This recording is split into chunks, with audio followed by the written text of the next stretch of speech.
I watched so many YouTube videos when I was starting my online business. I really wanted to create a video that I would have found helpful. Hi guys, my name is Layla and today I'm sharing with you the 5 steps you need to check off your list when starting an online store. Okay, first step, if you haven't already done this, is to register your business. Even if you're not even planning on opening within this month, you need to save that business name. Make sure it's yours so no one takes it in the future. Just keep it for safekeeping, okay? After that, we're going to want to research the market. You want to know what is already out there, what your competitors are doing. You don't have to reinvent the wheel. You can see what's already out there and what's working and then put your own spin on it.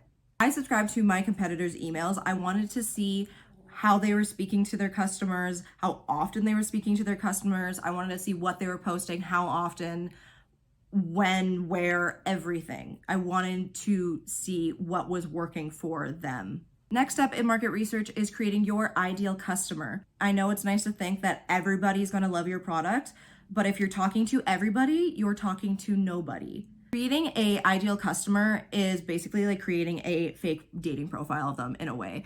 You are going to want to think about and write down their age, where they live, what they do for a living, how much money they make, their likes, their dislikes, what they spend their money on, what triggers them to spend that money.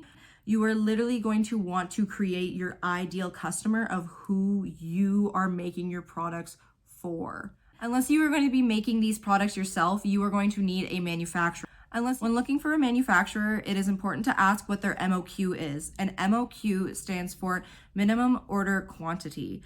A MOQ is basically the lowest amount that that company or that manufacturer will accept to start production. If you have seen any other business video on manufacturing, you have probably heard of Alibaba.com. Alibaba.com is one of the world's largest directories for connecting people directly to suppliers and manufacturers, mainly in China. It is genuinely quite safe and easy to use. I've personally used it. The only thing is you have to be cautious when sifting through all the manufacturers because there are a lot of shady ones. That's just life. When you are sifting through all your manufacturers, you really have to be careful because a lot of manufacturers will just lie to get your money. For example, I ordered polishing cloths for my jewelry company. These envelopes that the cloths came in were supposed to be made from recycled paper. They are clearly not. These are from virgin paper.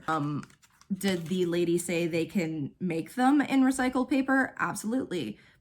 They wanted my money. Also, for other jewelry designers, you want to be careful that your manufacturer isn't turning around and making your design for other people. You're also going to want to order from multiple manufacturers to check the quality of the product. You'll also be so surprised once you have a product in your hand and you have either worn it or used it for a while to see the different wear on different manufacturers. You'll also want to see how long their shipping takes. Maybe your favorite manufacturer takes the longest. That's something you're going to want to take into account when you need to place future orders. Hi, so I didn't hit record, and when looking for a manufacturer, you're going to want to ask about their MOQ, their production time, how many units they can make in that time, and also how long it takes for them to ship them. So now you have your product and you just have to figure out where you're selling it. I personally use Shopify. You can use Shopify if you're solely online or if you also have a physical location as well. Shopify has a ton of videos on their YouTube channel about setting up your store, but also on business itself. Those videos are honestly genuinely helpful. And they also have a Shopify Academy on their website where they have a bunch of articles going further into detail on e-commerce as well. Shopify wants you to succeed because when you make money, they make money since they're the ones hosting your website. Another thing you want to check when starting an online store is the type of payment options that are available to you. For example, Shopify offers installment plans. Now, for businesses that offer pricier items like myself, installment plans are a good way to increase revenue. Finally, it is time to launch. So now we have to go on social media and market this product to people. This video that you're watching right now is actually a part of a 4-week launch campaign that I created for my brand. I gave myself 4 weeks to post consistently every day to generate subscribers, viewers, followers, customers. I'm creating hype for the drop. Please put your head down. Please put your head down. Please put your head down.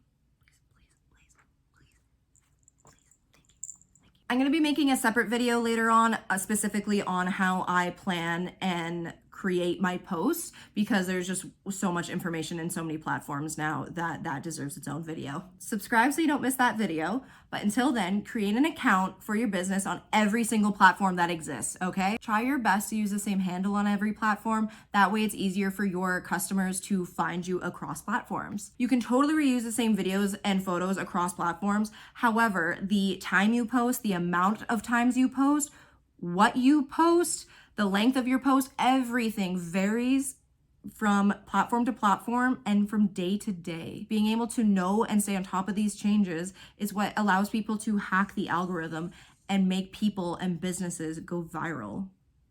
That's it for this video. Like this video if you learned anything interesting. Comment down below if you're starting your own brand or if you already have.